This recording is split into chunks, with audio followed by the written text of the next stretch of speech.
Hello friends, welcome study with Roshan Gupta. और हम SST की सीरीज के साथ चल रहे थे। हमने हिस्ट्री के कुछ चैप्टर कंप्लीट किए थे और आज का चैप्टर 1 कंप्लीट था। चैप्टर 2 है भारतीय अर्थव्यवस्था एवं उसके क्षेत्र। अब इसका पार्ट 1 और पार्ट 2 तो हो चुका है, ये है पार्ट 3। तो सबसे पहले क्वेश्चन की ओर बढ़ते हैं। पहला क्वेश्चन है, शहरी क्षेत्रों में रोजगार पैदा करने की कोई 3 विधियां सुझाइए। यानी कि हमारा शहरी क्षेत्र होता है, जो हमारा अर्बन एरिया है, हम वहां पर किस प्रकार से रोजगार का सृजन कर सकते हैं, यानी किस प्रकार से रोजगार को बढ़ा सकते हैं। तो ये तो आप खुद भी सोच सकते हो कि हम कैसे भी रोजगार को बढ़ा सकते हैं, क्योंकि रोजगार बढ़ाएंगे तभी हमारे देश का डेवलपमेंट होगा। तो सबसे पहला पॉइंट है, सबसे पहले पॉइंट की ओर बढ़ते हैं। पहला पॉइंट है क्षेत्रीय शिल्प उद्योगों व सेवाओं को प्रोत्साहन देना। जो हमारे शहरी जो कुछ इलाकों में स्पेशल शिल्प होते हैं, शिल्प मतलब जो उनकी स्किल्स होती है, जैसे कि अगर मैं सिक्किम की बात करूं तो वहां पे क्या करते हैं, वो बांस की बोतल बना के देते हैं। देखिए ये रही बांस की बोतल जो कि वहां की होती है और बहुत फेमस भी होती है और बहुत अच्छी होती है। तो वैसे ही हर एरिया के कुछ चीजें होती हैं जो वहां के क्षेत्रीय चीजों पर डिपेंड करती है। तो उन चीजों को बढ़ावा देना है, उन चीजों को क्या करना है, प्रोत्साहित करना है, ताकि वो खुद के लिए रोजगार पैदा कर सकें। उसके बाद अगला पॉइंट है पर्यटन उद्योग को प्रोत्साहन देना। पर्यटन उद्योग क्या होता है? पर्यटन उद्योग का मतलब होता है जैसे कोई क्षेत्र इस तरीके से डेवलप होता है कि वहां पे कुछ लोग घूमने आते हैं। जब वहां पे कुछ लोग घूमने आते हैं तो वहां पे रहते हैं, रहने के बाद वहां पे आसपास की चीजों का यूज करते हैं, जैसे होटल का यूज करना, खाना खाने के लिए किसी के रेस्टोरेंट में जाना, सामान खरीदना, कपड़े लेना, कुछ निशानियां खरीदना, इस तरह की चीजें खरीदने के लिए वो वहां के उद्योग को बढ़ावा देते हैं। जैसे कि अभी अभी हमारे मोदी साहब ने क्या किया कि स्टैच्यू ऑफ यूनिटी बनवाया। अभी अभी टाइम ज्यादा हो गया, तो जब स्टैच्यू ऑफ यूनिटी बना उससे क्या हुआ कि बहुत दूर दूर से लोग क्या हुए वहां घूमने आना चालू कर दिए, और उस वजह से वहां का जो पर्यटन उद्योग था उस एरिया का वो बढ़ने लगा। ज्यादा लोगों के घूमने आने की वजह से वहां पे कई कई तरह के नए नए उद्योग, नए नए बिजनेस स्टार्ट हो गए और नए नए रोजगार के मौके मिलने चालू हो गए। तो जितना जितना पर्यटन बढ़ेगा उससे भी रोजगार बढ़ता है। अगला पॉइंट है अनावश्यक सरकारी नीतियों व नियमों में परिवर्तन। कई सारे सरकारी नियम ऐसे होते हैं जिनका कोई यूज ही नहीं है ना, वो बस लगाए जा चुके हैं। तो ऐसे सरकारी नियम जिनका प्रयोग नहीं है तथा वो क्या करते हैं कि वो बिजनेस को रोकते हैं, है ना। जैसे कई सारे लॉ कि आपको लाइसेंस लेना पड़ेगा, ये करना पड़ेगा, वो करना पड़ेगा। अगर किसी को बिजनेस करने के लिए इतने सारे तालमेल करने पड़े तो वो बिजनेस क्यों करेगा। तो इसलिए इन सारी चीजों को हटाना, ताकि लोग आसानी से क्या कर सके, बिजनेस कर सके और व्यवसाय कर सके। उसके बाद है मूलभूत सुविधाएं, तकनीकी शिक्षा को बढ़ावा देना। मेन इंपॉर्टेंट चीज है तकनीकी शिक्षा को बढ़ावा देना। देखो एक तो बेसिक नॉलेज होनी चाहिए, उसके बाद तकनीकी नॉलेज होनी चाहिए। जैसे कि उसी के लिए एक मिशन चलाया गया था, स्किल इंडिया मिशन, जिसे हिंदी में कहा जाता है कौशल विकास योजना। उसके तहत किया गया था इंजीनियरिंग के लिए कई सारे स्टूडेंट्स को इंडिया में बहुत बड़े लेवल पर ये वर्किंग हुई थी, जहाँ पे बहुत सारे स्टूडेंट को शिक्षित किया गया था, कई सारी स्किल्स सिखाई गई थी स्किल इंडिया मिशन के तहत, ताकि लोग अपने ऊपर अपने स्किल्स के साथ रोजगार को ले सकें। ठीक है, नेक्स्ट क्वेश्चन की ओर बढ़ते हैं। हमारा नेक्स्ट क्वेश्चन है तेजी से बढ़ती जनसंख्या किस प्रकार बेरोजगारी को प्रभावित करती है। जैसे कि जो जनसंख्या है वो बहुत तेजी से अगर बढ़े तो बेरोजगारी पर क्या असर पड़ेगा। तो आप लोगों को खुद पता है, अगर जनसंख्या बढ़ेगी तो बेरोजगारी भी बढ़ेगी, है ना। तो पॉइंट्स को पढ़ते हैं और रिलेट करने की कोशिश करते हैं। तो सबसे पहला पॉइंट है रोजगार के अवसर जनसंख्या के अनुपात में नहीं बढ़ते। पहला पॉइंट क्या है? पहला पॉइंट है कि देखो जनसंख्या तो बढ़ रही, जनसंख्या बढ़ रही है, क्या उस स्पीड से रोजगार हमारे बढ़ रहे हैं? नहीं। मान लो आज इस महीने में 1 लाख लोग 18 प्लस कर गए या 21 प्लस कर गए, अब उन्हें किसकी जरूरत है? रोजगार की जरूरत है। 1 लाख लोग, लेकिन रोजगार सिर्फ 20,000 बढ़े, तो बाकी 80,000 लोग कहां जाएंगे?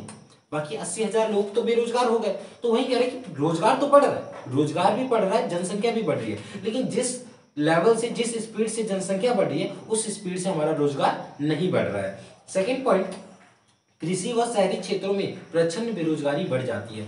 प्रच्छन्न बेरोजगारी, इस पॉइंट को नोट करना। प्रच्छन्न बेरोजगारी, कई बार इस पे स्पेशल क्वेश्चन पूछ लेता है कि छुपी हुई बेरोजगारी क्या है या प्रच्छन्न बेरोजगारी क्या है। तो छुपी हुई बेरोजगारी को ही प्रच्छन्न बेरोजगारी कहते हैं। एक लाइन तो आप ये बना सकते हैं, ठीक है। सेकंड पॉइंट आप क्या कह सकते हैं कि पहले आपको इसका मतलब सुनना। इसका मतलब होता है कि काम कम है और उसी काम को करने वाले लोग ज्यादा है, इस वजह से सैलरी क्या हो जाती है? बढ़ जाती है। जैसे कि मान लो कि अगर मैं एक दिन में जितना काम कर सकता था उतने से मैं 600 रुपए कमाता, तो अब क्या हुआ? लोग ज्यादा हो गए। अब क्या होगा? उसी काम को 2 लोग करेंगे और दोनों को कितना कितना मिलेगा? 300 मिलेगा। तो इसी को कहा जाता है छुपी हुई बेरोजगारी, यानी कि लोग काम तो कर रहे हैं बट उस लेवल पर उन्हें काम मिल नहीं रहा। उसी प्रकार से मार्केट में उतना काम ही नहीं है जितना लोग हैं। तो अगर उतना काम नहीं रहेगा तो एक छुपी हुई बेरोजगारी वहां पर आपको दिखेगी, आप काम करते भी रहोगे और उतने आपको पैसे भी नहीं मिलेंगे। तो इसे प्रच्छन्न और छुपी हुई बेरोजगारी कहते हैं। ये क्यों होता है? क्योंकि जनसंख्या बढ़ रही है। अगला पॉइंट है संसाधनों पर बोझ बढ़ जाता है। आपको पता है कि हमारे देश में कुछ लिमिटेड संसाधन है, जैसे वाटर हो गया, कोल हो गया, तो और लोग बहुत ज्यादा है, तो क्या होगा, संसाधन तो उतने ही है और लोगों का उस पर बोझ बढ़ता जा रहा है, क्योंकि जनसंख्या क्या हो रही है, लगातार बढ़ती जा रही है। तो कंट्रोल कर लो, अभी भी टाइम है। देखो नेक्स्ट पॉइंट है आपका, अधिक व्यक्ति उपलब्ध होने से रोजगार से प्राप्त आय निम्न स्तर पर आ जाती है। अब देखना, ये एकदम रियल लाइफ में एक आपको एग्जांपल देता हूँ। मान लीजिए आप गए कहीं पर, है ना, आप कह रहे हैं मैं इस काम को 400 में कर दूंगा, तभी एक और बंदा आ गया कह रहे ना मैं 350 में करके दिखाऊंगा, तभी आप कह रहे चलो 350 नहीं, हम 250 में कर देंगे। तो इस तरीके से क्या हो जाती है कि आप किसी काम को करने के लिए क्या करते हो, धीरे धीरे धीरे धीरे अपने रेट को कम कर देते हो। ठीक है, तो ये क्यों हो रहा है? क्योंकि बेरोजगारी है और जनसंख्या ज्यादा है। अगर वहीं काम करने वाला भी एक बंदा होता, करवाने वाला भी एक बंदा होता, तो उससे क्या होता कि आप जो फिक्स प्राइस है वो ले सकते थे, लेकिन ज्यादा जनसंख्या की वजह से जो आय का स्तर है वो लगातार गिरता जा रहा है। अगला पॉइंट है वस्तु और सेवाओं की कीमत बढ़ जाती है और उपलब्धता कम हो जाती है। आप बताओ, जनसंख्या लगातार बढ़ रही है और क्या हो रहा है, मार्केट में चीजें तो उतनी है। अब मार्केट में जब चीजें उतनी ही उपलब्ध है, जनसंख्या बढ़ रही है, तो ज्यादा डिमांड होगी, उसकी डिमांड बढ़ेगी और जैसे ही डिमांड बढ़ेगी उसकी प्राइस क्या होगी, बढ़नी चालू हो जाएगी। तो ये सारे नुकसान है किस चीज के, ये सारे नुकसान है जनसंख्या के बढ़ने से, और बेरोजगारी पर इसका क्या पड़ता है, बहुत ही खतरनाक असर पड़ता है। तो बढ़ते हैं अपने नेक्स्ट क्वेश्चन की ओर। हमारा नेक्स्ट और लास्ट क्वेश्चन है, भारत में तृतीयक क्षेत्र सबसे महत्वपूर्ण क्यों है? मैंने आपको 3 तरह के क्षेत्र पढ़ाए थे, प्राथमिक, द्वितीयक और तृतीयक। प्राथमिक क्षेत्र में मैंने आपको बताया था कि उसमें कृषि से चीजें रिलेटेड होती है। द्वितीयक क्षेत्र मैंने आपको क्या बताया था कि उसमें विनिर्माण का कार्य होता है। और मैंने तृतीयक क्षेत्र बताया था कि वो प्राथमिक क्षेत्र और द्वितीयक क्षेत्र दोनों को सपोर्ट करते हैं, जैसे कि उसके अंदर क्या क्या आएगा, परिवहन आ जाएगा, बैंकिंग आ जाएगा, ये सारी चीजें आ जाएगी। तो पढ़ते हैं कि तृतीयक क्षेत्र इंपॉर्टेंट क्यों, और ये क्वेश्चन एग्जाम में आ भी चुका है कई बार कि तृतीयक क्षेत्र इतना ज्यादा महत्वपूर्ण क्यों है। तो सबसे पहले यह लोगों की बुनियादी सेवाओं प्रदान करता है। सबसे पहले ये लोगों को कौन सी सेवाएं देता है, बुनियादी सेवाएं। जैसे कि एक जगह से दूसरी जगह जाना है तो आपको किसका यूज करना पड़ेगा, एक गाड़ी का यूज करना पड़ेगा, मान लीजिए ऑटो का यूज करना पड़ेगा, और ऑटो किसमें आता है, तृतीयक क्षेत्र के अंदर आता है। अगर आपके अपने बच्चों को पढ़ाना है, खुद पढ़ना है, तो आपको एक टीचर के पास जाना पड़ेगा, वो भी किसके अंदर में आता है, तृतीयक क्षेत्र के अंदर। आपको स्कूल जाना पड़ेगा, वो भी किसमें आता है, तृतीयक क्षेत्र के अंदर आता है। आपको अस्पताल जाने की जरूरत पड़ेगी, जो हॉस्पिटल्स है वो भी किसमें आते हैं, तृतीयक क्षेत्र में आते हैं। जो आपके वकील है, वकालत है, वो भी किसमें आते हैं, तृतीयक क्षेत्र के अंदर आते हैं। क्योंकि वो सारे लोग सर्विस देते हैं और सर्विस बहुत ज्यादा इंपॉर्टेंट हो चुकी है आज के लाइफ में, तो इसलिए हमारा जो आपका तृतीयक क्षेत्र है वो महत्वपूर्ण है। और पॉइंट्स को इसको पढ़ते हैं। अगला पॉइंट है कृषि उद्योग के विकास के लिए परिवहन और व्यापार जैसी गतिविधियां महत्वपूर्ण है। आपको मैंने पहले ही बताया था कि कृषि में क्या क्या जरूरत है, तो आपने पढ़ा था कि वहां पे परिवहन जरूरी है। देखिए कैसे क्वेश्चन एक दूसरे से कोरिलेट कर रहे हैं। वहां पे आपने क्या पढ़ा था कि वहां पे परिवहन इंपॉर्टेंट है अगर हमें कृषि को बढ़ावा देना है, तो इसलिए पता चलता है कि हमारा तृतीयक क्षेत्र है, क्योंकि परिवहन किसमें आता है, तृतीयक क्षेत्र में आता है। तो इस तरीके से हमारा तृतीयक क्षेत्र क्या होता जाता है, इंपॉर्टेंट हो जाता है। अगला पॉइंट है हमारा, लोगों के आय स्तर के बढ़ने के साथ लोगों द्वारा अधिक सेवाओं की आवश्यकता या मांग उत्पन्न होती है।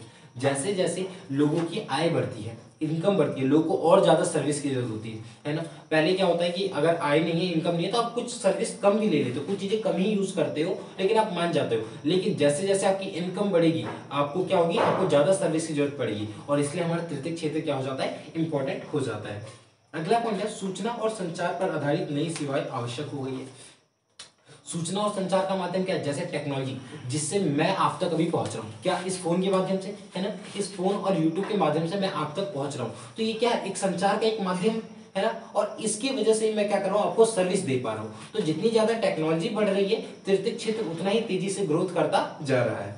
अंतिम पॉइंट है, यह बड़ी संख्याओं में लोगों को रोजगार प्रदान कर रहा है। आपको पता है कि जो हमारा तृतीयक क्षेत्र है ना होकर भी है और बहुत महत्वपूर्ण भी है, और आज बहुत बड़े ज्यादा लेवल पर, यानी कि बहुत ज्यादा मात्रा में लोग इससे जुड़े हुए हैं और इससे अपना रोजगार प्राप्त कर रहे हैं। तो ये बहुत ज्यादा लोगों को रोजगार भी देता है। सो फ्रेंड्स, कुल मिला के जितने भी इंपॉर्टेंट क्वेश्चन बन सकते थे यहां पर बन चुके हैं। एग्जैक्ट क्वेश्चन नहीं आएगा, तो इतनी बातें अगर आपको पता रहेगी तो इसमें से ही आएगा, मतलब घुमा के क्वेश्चन पूछ सकता है, लेकिन इससे बाहर कुछ भी नहीं आएगा, जितना मैंने 3 पार्ट में आप लोगों को कंप्लीट किया है। मतलब कुल मिलाकर लगभग 35 से 40 मिनट की वीडियो में मैंने आपको पूरा कंप्लीट एसएसटी का चैप्टर कराया है। अगर आपको लिंक्स चाहिए तो लिंक्स नीचे कमेंट बॉक्स में मैंने पिन कर रखी है सारी वीडियो की। और अगर मैथ्स का रिवीजन करना है तो उसकी भी वीडियो के नीचे प्लेलिस्ट में आपको लिंक मिल जाएगी, मतलब प्लेलिस्ट की लिंक नीचे कमेंट बॉक्स में मिल जाएगी। सो फ्रेंड्स, मिलते हैं न्यू वीडियो में एक कुछ न्यू इन्फॉर्मेशन के साथ।